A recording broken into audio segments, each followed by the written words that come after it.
Hello everyone. तो बेटा आज हम स्टार्ट करेंगे न्यू टॉपिक ओम्स लॉ, और ये हमारी थर्ड क्लास होगी, chapter number 3, class 12th physics. तो बेटा ओम्स लॉ होता क्या है? जैसे आपने 10th क्लास में पढ़ रखा है ओम्स लॉ, तो वहाँ से भी हम थोड़ा सा रिवाइज करेंगे और आपको थोड़ा सा याद भी होगा कि ओम्स लॉ है क्या। याद नहीं है तो देखिएगा फिर से एक बार कि ओम्स लॉ है क्या। तो अब मैं जो आपको पढ़ाऊँगा उसमें ओम्स लॉ होगा, रेजिस्टिविटी होगी, इसे हम स्पेसिफिक रेजिस्टेंस भी कहते हैं, कंडक्टेंस होगा, है ना, और हम ओमिक नॉन ओमिक कंडक्टर्स के बारे में भी स्टडी कर रहे होंगे, vector form of Ohm's law के बारे में भी हम बात करेंगे। तो स्टार्टिंग करते हैं बच्चों आज हम ओम्स लॉ से। देखिएगा ओम्स लॉ होता क्या है। ओम्स लॉ, तो बच्चे ओम्स ने क्या बोला था कि उन्होंने एक कंडक्टर लिया, let us consider a piece of wire. ये एक कंडक्टर है, ठीक है। इसको उन्होंने कनेक्ट कर दिया किसी एक एक्सटर्नल सोर्स या बैटरी से कनेक्ट कर दिया, जिसका वोल्टेज कितना है, V है। तो जब हम इस कंडक्टर को किसी सोर्स से कनेक्ट कर देते हैं तो इसके थ्रू एक करंट पास हो रहा होता है, और वो करंट है आपका I। तो जब ये करंट इस कंडक्टर के थ्रू पास हो रहा होगा तो ओम्स ने ये बोला था कि द करंट पासिंग और flowing through this conductor is directly proportional to the potential difference across its end। क्या है इसका मीनिंग? कि जो इस कंडक्टर में से करंट पास होता है वो किसके प्रोपोर्शनल होता है बच्चे? जो इस कंडक्टर के अक्रॉस पोटेंशियल डिफरेंस है। तो हम कहेंगे I is directly proportional to V at a condition when, कौन सी conditions? Physical conditions remains constant like temperature, pressure and humidity. तो मैं एक बार फिर से एक्सप्लेन कर देता हूँ। According to Ohm's law, the current passing through a current carrying conductor is directly proportional to the potential difference across its end at physical condition remains constant like temperature, pressure and humidity। तो बच्चे I जो होता है इसमें से जो flow हो रहा है वो किसके प्रोपोर्शनल है? वोल्टेज के। This is the statement of Ohm's law. Now mathematically we can written as V directly proportional to I। तो बच्चे जो ये V है वो वोल्टेज है, और इस प्रोपोर्शनलिटी साइन को अगर हम यहाँ से हटाएंगे तो एक टर्म यूज करेंगे R, ये हो गया I। तो V equal to I R हम कह सकते हैं। तो बच्चे ये आपका फार्मूला है V equal to I R. तो जो यहाँ पर ये R आया है बच्चे ये कहलाता है रेजिस्टेंस ऑफ दी, क्या बोलेंगे इसको? Resistance of the conductor. ठीक है बच्चों, क्या कहलाता है ये? Resistance of the conductor. इसकी यूनिट क्या होती है? Unit is ohm. रेजिस्टेंस की यूनिट बच्चे ओम होती है, क्लियर? उसका सिंबल इस तरीके से होता है। और हम बात करते हैं कि व्हाट इज रेजिस्टेंस। रेजिस्टेंस है क्या? मेन थिंग है आपकी रेजिस्टेंस है क्या। तो बच्चे रेजिस्टेंस क्या होता है? ये करंट का अपोज करता है। क्या करता है? करंट का अपोज करता है। अगर किसी कंडक्टर में से करंट फ्लो हो रहा है तो उस फ्लो होने को रोकता है, to oppose the flow of current through a conductor. तो रेजिस्टेंस का फंक्शन क्या होता है बच्चों? रेजिस्टेंस होता क्या है? To oppose the flow of current, right. तो आपको याद रखना है व्हाट इज रेजिस्टेंस। ये एक इंटरनल प्रॉपर्टी होती है किसी भी कंडक्टर की। जब करंट पास हो रहा होता है तो उस करंट को अपोज करेगा, रोकेगा, ठीक है। ऐसा नहीं कि कंप्लीटली उसको स्टॉप कर देता, नहीं। करंट पास हो रहा होता है लेकिन उसका जो थोड़ा सा मैग्नीट्यूड है वो क्या करता है? कम कर जाता है। जिस तरीके से लकड़ी में दीमक लग जाती है ना, धीरे धीरे खा रही होती है, वही सेम केस हम यहाँ पर कह सकते हैं। रेजिस्टेंस करंट को एक तरीके से खाता है, अपोज कर रहा होता है, फ्लो नहीं होने देता है। बट करंट क्या होता है? करंट पास कर जाता है कंडक्टर से, राइट। तो ओम्स ने क्या बोला था कि अगर किसी कंडक्टर में से करंट पास हो रहा होता है तो वो किसके प्रोपोर्शनल होता है? उस कंडक्टर के अक्रॉस लगाए गए वोल्टेज के। तो मैंने यहाँ पर वो लिखा था, उससे सारा का सारा स्टेटमेंट हमने क्लियर किया, और यहाँ आगे V equal to I R तक। तो बच्चे देखो आगे क्या है। अब हम बात करते हैं कि सर 1 ओम किसे कहते हैं। देखिएगा 1 ओम,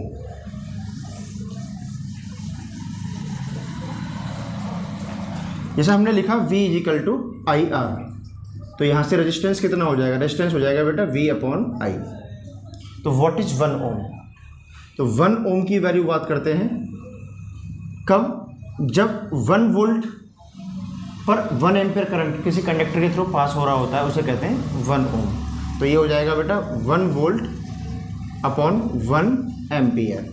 also we can written as 1 ohm is equal to 1 volt per ampere. ये भी हम कह सकते हैं इसको। तो बच्चे कोई पूछता है कि इसकी जो बिगेस्ट यूनिट है वो किलो में भी मेजर की जा सकती है। जैसे 1 किलो ओम रेजिस्टेंस को हम इस तरीके से भी मेजर कर सकते हैं, किलो में भी इसको मेजर किया जाता है। क्लियर? तो ये आ गया आपका रेजिस्टेंस का पार्ट। अब हम बात करते हैं बच्चे आगे कि रेजिस्टेंस किसी भी कंडक्टर का किस किस फैक्टर पर डिपेंड कर रहा होता है। तो देखिए किन किन फैक्टर पर डिपेंड करता है रेजिस्टेंस।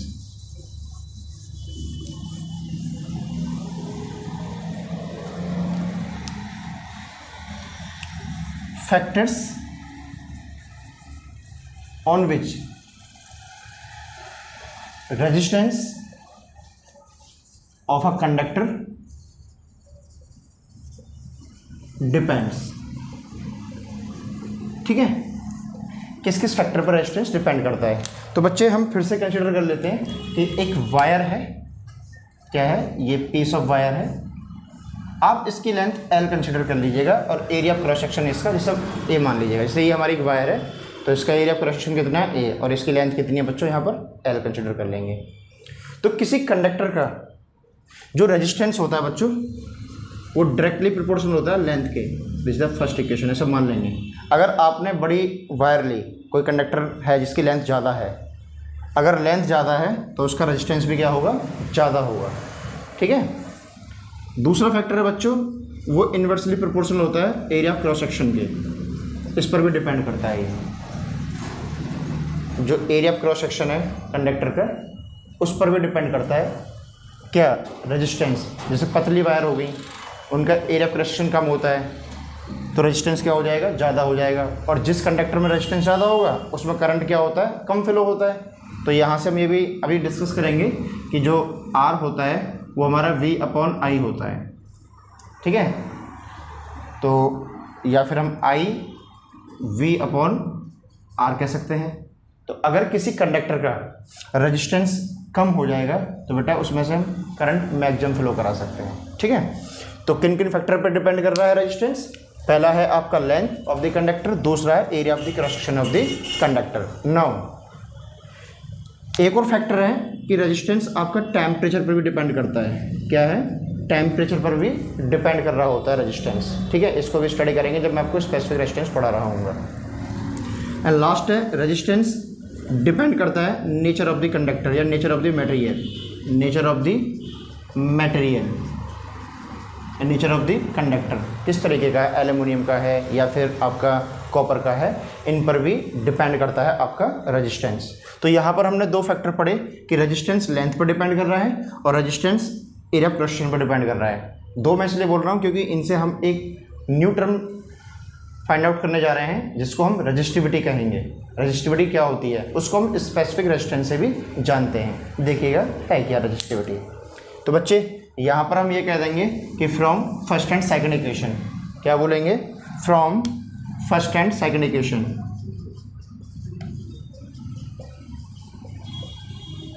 तो बच्चे जो रेजिस्टेंस हो जाएगा वो हो जाएगा L/A। क्या हो जाएगा, L/A। और इस प्रोपोर्शनलिटी साइन को अगर मैं ऐसा हटाऊंगा तो यहाँ एक टर्म लगाऊंगा rho. This is called resistivity of the conductor, L/A। तो रेजिस्टेंस का एक फार्मूला ये हो गया। और यहाँ से अगर हम रेजिस्टिविटी की बात करेंगे तो रो कितना हो जाएगा, RA/L। रेजिस्टिविटी आपकी ये हो गई। ठीक है, क्या है रेजिस्टिविटी, R, A और L। तो यहाँ से बात करते हैं कि सर यूनिट क्या होती है रेजिस्टिविटी की। तो यूनिट की बात करेंगे बच्चे, यूनिट ऑफ रेजिस्टिविटी क्या होती है, ओम मीटर होती है। क्या होती है, ओम मीटर। ठीक है, वो R की तो ओम हो गई, एरिया का मीटर स्क्वायर, लेंथ का मीटर, तो मीटर स्क्वायर से मीटर कटेगा तो 1 मीटर बचेगा, तो ये कितना है, ओम मीटर होती है। ठीक है बच्चों, unit of resistivity is ohm metre. तो होती क्या है रेजिस्टिविटी, बेटा रेजिस्टिविटी को जो डिफाइन किया गया ना किसी कंडक्टर के लिए, at a condition when length of the conductor is 1 metre and area of cross section is 1 metre square. देखिए कैसे,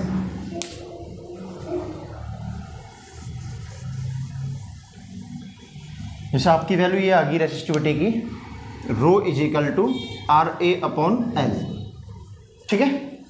तो हम ये बोलेंगे when length is equal to 1 metre and area is equal to 1 metre square.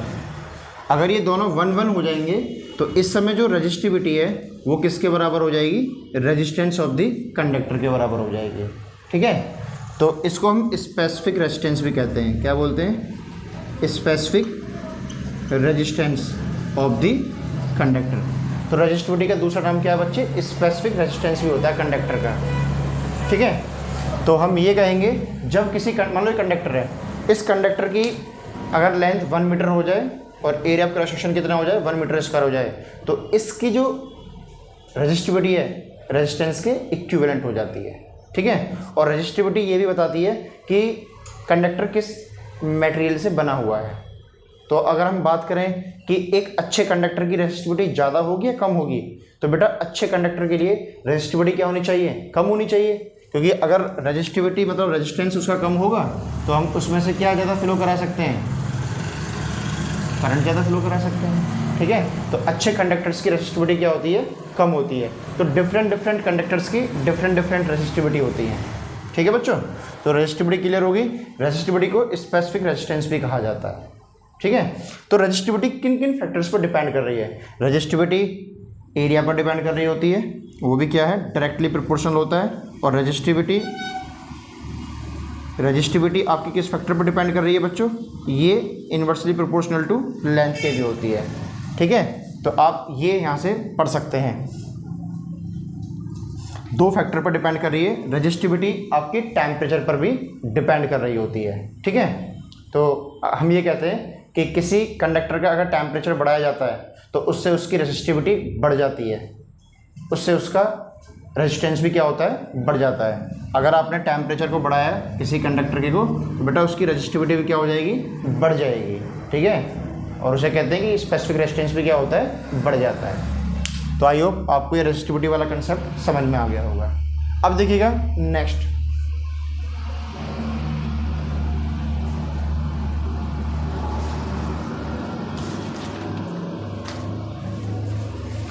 बच्चे next topic है आपका conductance किसे कहते हैं।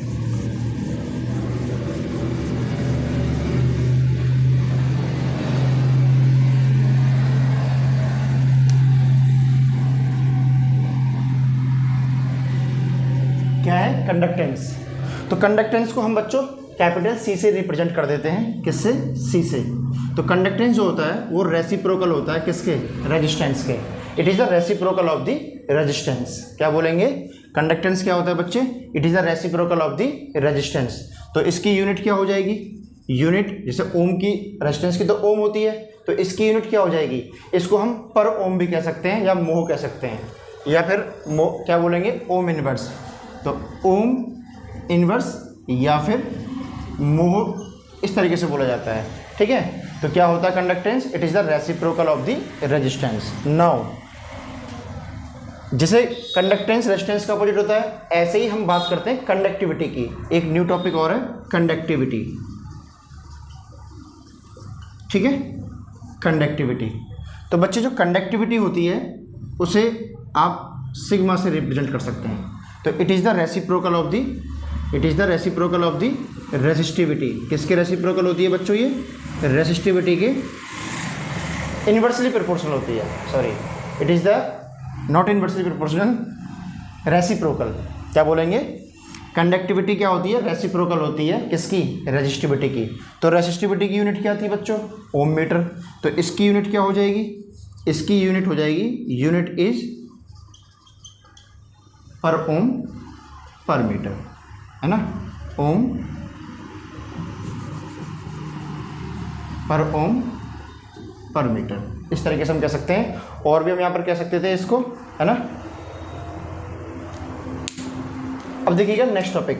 तो ये दोनों चीज़ क्लियर हो गई होंगी आपको। कंडक्टेंस क्या है, कंडक्टेंस होता है बच्चे आपका इन्वर्सली, कंडक्टेंस जो होता है वो रेसिप्रोकल होता है रेजिस्टेंस के, और कंडक्टिविटी क्या होती है, वो रेसिप्रोकल होता है ये रेसिस्टिविटी की। ये मैंने इसलिए पढ़ाई है बेटा आपको, क्योंकि ये अब आने वाले जो हमारी मैक्रो एंड माइक्रोस्कोपिक फॉर्म है ओम्स लॉ की, उनमें ये यूज़ होती हैं। देखिएगा कैसे हम इसको यूज़ करते हैं।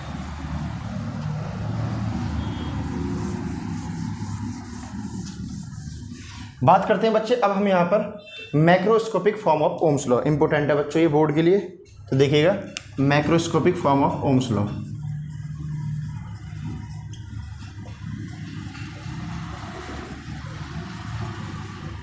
ओम्स लॉ बेटा मैक्रो का मतलब है कि जो कंडक्टर की ज्योमेट्रिकल शेप पर भी ये डिपेंड करता है। क्या है, जब हम मैक्रो की स्टडी कर रहे होते हैं तो हम यहाँ पर रेसिस्टिविटी को ही देखेंगे कि रेसिस्टिविटी किन किन फैक्टर पर डिपेंड कर रही होती है ना। तो मैक्रोस्कोपिक फॉर्म में हम ये स्टडी करेंगे कि जो हम ओम्स लॉ पढ़ रहे थे ना, उसकी जैसे कंडक्टर हमने लिया था तो उसकी ना ज्योमेट्रिकल शेप पर भी डिपेंड करती है। तो ये होती है आपकी मैक्रोस्कोपिक फॉर्म। तो मैक्रोस्कोपिक फॉर्म हम कैसे पढ़ने जा रहे हैं, देखिएगा क्या रिलेशन हम फाइंड आउट कर रहे होते हैं मैक्रोस्कोपिक फॉर्म से। हम रेसिस्टिविटी की वैल्यू फाइंड आउट कर रहे होते हैं इसमें। तो बेटा मैक्रोस्कोपिक फॉर्म में हम कहते हैं I इज इक्वल टू, जैसे आपने लास्ट क्लास में मेरा डायरेक्शन पढ़ा था, I is equal to NEAVD। क्या था, I is equal to NEAVD। तो बेटा VD भी मैं आपको पढ़ा चुका हूँ। तो VD कितना होता है, आप कहेंगे सर जो I है वो किसके बराबर है, NEAVD कितना होता है बच्चों, VD ड्रिफ्ट वेलोसिटी होती है E into E upon tau. ये वैल्यू आपको याद रखनी है, कितना है, not tau, E into E tau upon M। ये आपकी ड्रिफ्ट वेलोसिटी का फार्मूला होता है। अब आपको मैंने फर्स्ट चैप्टर में एक टॉपिक पढ़ाया था, वो था हमारा कि जो इलेक्ट्रिक फील्ड होता था माइनस का dV ओवर dr के बराबर आ रहा था, relationship between electric field intensity and potential. तो यहाँ पर हम इस E की वैल्यू निकालेंगे। तो हमारा जो कंडक्टर था, हमने कंडक्टर के बारे में क्या पढ़ रखी थी, उसकी लेंथ L थी, इसको मैंने कनेक्ट किया था यहाँ पर सेल से, तो इलेक्ट्रिक फील्ड ये क्रिएट हो गया था, है ना। तो बच्चे जो E और ये वोल्टेज कितना था यहाँ पर V, तो हम यहाँ पर ये कहेंगे जो E है ये E किसके बराबर हो जाएगा बेटा, V अपॉन L के बराबर हो जाएगा। किसके बराबर हो जाएगा, V अपॉन L के बराबर। तो आप यहाँ पर पुट कर दोगे I is equal to N E into E E square A, और ये क्या है बच्चे E है आपका V ओवर L टाउ, और ये हो जाएगा नीचे M। ठीक है, तो आपका करंट इतना आ रहा है अभी इसमें। तो आप एक काम करिए, I is equal to N E square, है ना, एन ई स्क्वायर। तो ये जो आपका ए और एल है, आप इसको इधर लिख लीजिए थोड़ी देर के लिए, ए और एल को, क्या बचेगा, एन ई स्क्वायर टाउ, और ये वी आ जाएगा नीचे इधर side, N E square tau V, और ये हो गया बेटा एम। ये इतनी वैल्यू आ गई। ठीक, तो आपको पढ़ाया मैंने V equal to I R. तो बच्चे आई अपॉन, यहाँ से देखेंगे तो v अपॉन आई कितना हो जाएगा, r हो जाएगा। तो बच्चे अगर मैं इसका उल्टा देखूँ, ये i अपॉन v है। अब हम इसको रेसिप्रोकेट कर सकते हैं यहाँ पर। जब आप इसको रेसिप्रोकेट करोगे तो कितना हो जाएगा ये बच्चे, ये वैल्यू पूरी देखिएगा, ये v अपॉन आई हो जाएगी। तो आप इसको लिखोगे m N E square tau, और ये हो जाएगा l अपॉन a। ठीक है, तो अगर हम ओम्स लॉ से इसको देखें, ओम्स लॉ से हम इसको कंपेयर करें, तो बच्चे जो ये वाला पार्ट है ना, M N E square tau, तो ये किसकी वैल्यू है, v upon I. v upon I बच्चे होता है बाय ओम्स लॉ, हम कहेंगे by Ohm's law. Ohm's law के अकॉर्डिंग क्या हो जाएगा, ये ओम्स लॉ के अकॉर्डिंग हो जाएगा बच्चों आपका यहाँ पर ये v अपॉन आई हो जाएगा r, और ये हो जाएगा m कितना, एन ई स्क्वायर टाउ, और ये हो जाएगा L अपॉन A। ठीक है, तो बच्चे हम ये भी तो पढ़ चुके हैं, R is equal to rho L upon A, एक थोड़ी देर पहले, है ना।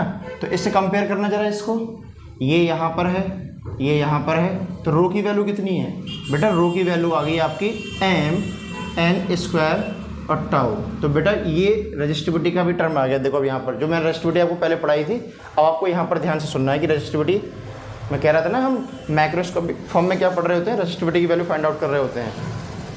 तो देखो रेजिस्टिविटी जो बच्चे इंपॉर्टेंट फैक्टर्स, ये इन्वर्सली प्रोपोर्शनल होती है एन के, इसके नंबर ऑफ इलेक्ट्रॉन्स के, या इलेक्ट्रॉन डेंसिटी कह रहे होते थे हम यहाँ पर। ये दूसरी देखो, मास किसी भी इलेक्ट्रॉन का हो कांस्टेंट रहता है, कोई भी कंडक्टर हो उन सभी में इलेक्ट्रॉन का मास क्या रहेगा, कांस्टेंट रहेगा, और चार्ज जो होगा वो भी क्या रहेगा, कांस्टेंट रहेगा। तो रेसिस्टिविटी किन फैक्टर पर डिपेंड कर रही होती है, एक आपकी एन पर डिपेंड कर रही होती है, और एक आपकी टाउ पर डिपेंड कर रही होती है। किस पर? रिलैक्सेशन टाइम पर डिपेंड कर रही होती है। तो बच्चे इन्वर्सली प्रोपोर्शनल तो n की होती है, तो जिस कंडक्टर में नंबर ऑफ इलेक्ट्रॉन्स क्या होंगे? कम होंगे, उनकी रेजिस्टिविटी क्या होगी? ज़्यादा हो जाएगी, उनका स्पेसिफिक रेजिस्टेंस क्या हो जाएगा? ज़्यादा हो जाएगा। और secondary thing, resistivity is inversely proportional to the tau. इन पर भी ये डिपेंड कर रही होती है रेजिस्टिविटी, रिलैक्सेशन टाइम पर भी ये डिपेंड कर रही होती है। ठीक है, तो हम दो फैक्टर की यहाँ बात कर चुके हैं। तो ये हमारी क्या थी बेटा? ये मैक्रोस्कोपिक फॉर्म थी। क्या थी? Macroscopic form. अब बात करते हैं कि सर फिर करंट डेंसिटी क्या होती है। तो देखिएगा करंट डेंसिटी क्या होती है। नेक्स्ट टॉपिक करंट डेंसिटी, उसके बाद मैं आपको ओम्स लॉ की वेक्टर फॉर्म पढ़ाऊंगा, देखेंगे। तो बेटा अभी तो मैं थ्योरी पढ़ा रहा हूँ, जो मेरी 1-2 क्लास में इन पर मैं न्यूमेरिकल भी आपको कराने जा रहा हूँ, तो हर एक टॉपिक पर मैं आपको न्यूमेरिकल भी कराऊंगा। अभी आप पहले इनको थ्योरेटिकल समझ लीजिएगा कि ओम्स लॉ है क्या। तो बच्चे हम बात करते हैं करंट डेंसिटी की। नेक्स्ट टॉपिक है करंट डेंसिटी। इस करंट डेंसिटी को बच्चे हम बात कर रहे हैं जे से रिप्रेजेंट करते हैं। किससे? जे से। ठीक है, जैसे मान लीजिएगा कि एक कंडक्टर है और ये किसी सेल से कनेक्टेड है, इसकी लेंथ कितनी है? L है, और जैसे ही मैं इसको कनेक्ट कर दूंगा तो यहाँ से एक इलेक्ट्रिक फील्ड क्रिएट हो जाएगा पॉजिटिव से नेगेटिव की तरफ, और इसमें से करंट I फ्लो होना स्टार्ट कर देगा। और एरिया क्रॉस सेक्शन कितना है इसका? A हम मान लेते हैं। तो बच्चे जो करंट डेंसिटी होती है J, वो होती है आपकी करंट पर यूनिट एरिया। क्या होती है? J करंट पर unit area of the cross section of the conductor. तो बच्चे इतना आपको यहाँ पर याद रखना है। तो देखो हम बात करते हैं यहाँ पर कि जो J है ये है क्या। तो बेटा ये एरिया ऑफ क्रॉस सेक्शन है, ये एक वेक्टर क्वांटिटी को फॉर्म में मानते हुए हम क्या कहते हैं कि करंट डेंसिटी क्या होती है बेटा? ये it is a vector quantity. क्या होती है? वेक्टर क्वांटिटी होती है बच्चों। ये करंट डेंसिटी आपकी वेक्टर क्वांटिटी होती है। ठीक है, तो करंट डेंसिटी वेक्टर क्वांटिटी, तो इसकी डायरेक्शन क्या हो जाएगी? इसकी डायरेक्शन जो होती है in the same direction of the electric field होती है। क्या कहते हैं बेटा? In the same direction of the electric field होती है। तो करंट डेंसिटी किसका रेशो होता है बेटा? ये होता है current flowing through a conductor per unit area of the cross section of the conductor. Right, तो आपको इतना याद रखना है, it is a vector quantity, और इसकी जो डायरेक्शन है वो किस डायरेक्शन में होती है? In the same direction of the electric field. तो करंट डेंसिटी का फार्मूला याद हो गया, I/A। Got it. अब हम बात करते हैं इसके आगे नेक्स्ट टॉपिक की, और वो हमारा जो नेक्स्ट टॉपिक है बच्चों वो है vector form of the Ohm's law. Very very important कि वेक्टर फॉर्म है क्या ओम्स लॉ की। देखिएगा vector form of the Ohm's law, जिसे हम ये भी कह सकते हैं कि सर ये माइक्रोस्कोपिक फॉर्म है ओम्स लॉ की। देखेंगे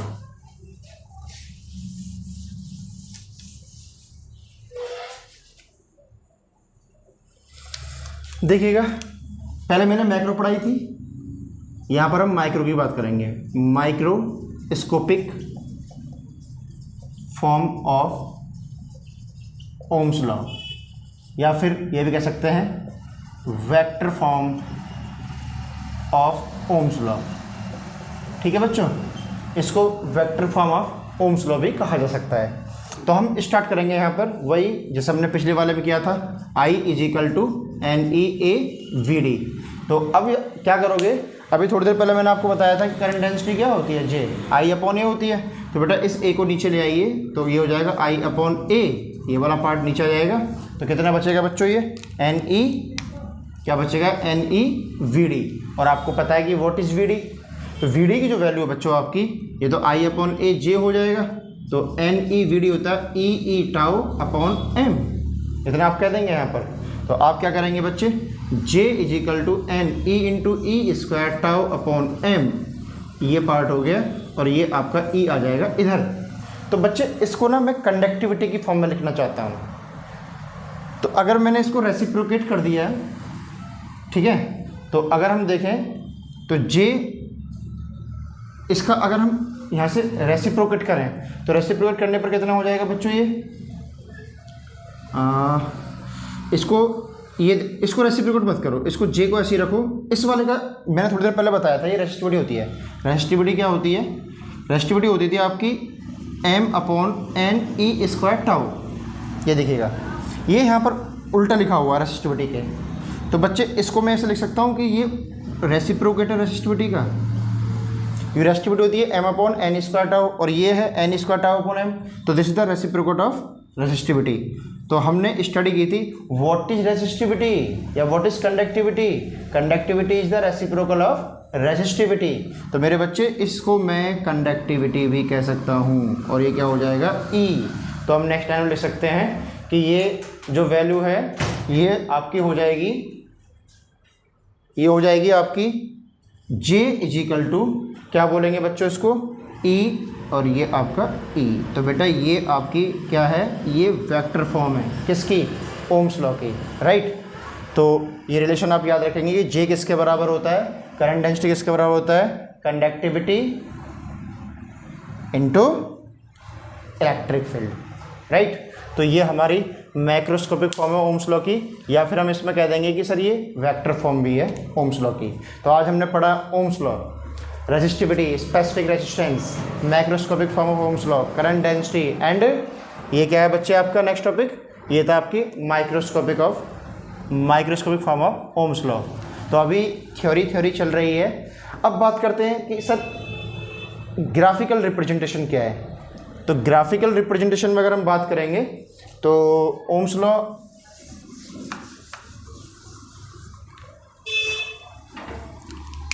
ये आपका ग्राफ है, इधर मान लो v है, इधर मान लो i है। तो हमने पढ़ा था कि i क्या होता है, डायरेक्ट रिलेशन टू v होता है। तो बेटा जो ओम्स लॉ होता है वो स्टेट पास आना चाहिए, दोनों प्रोपोर्शनल है, ग्राफ आपको ऐसा मिलना चाहिए।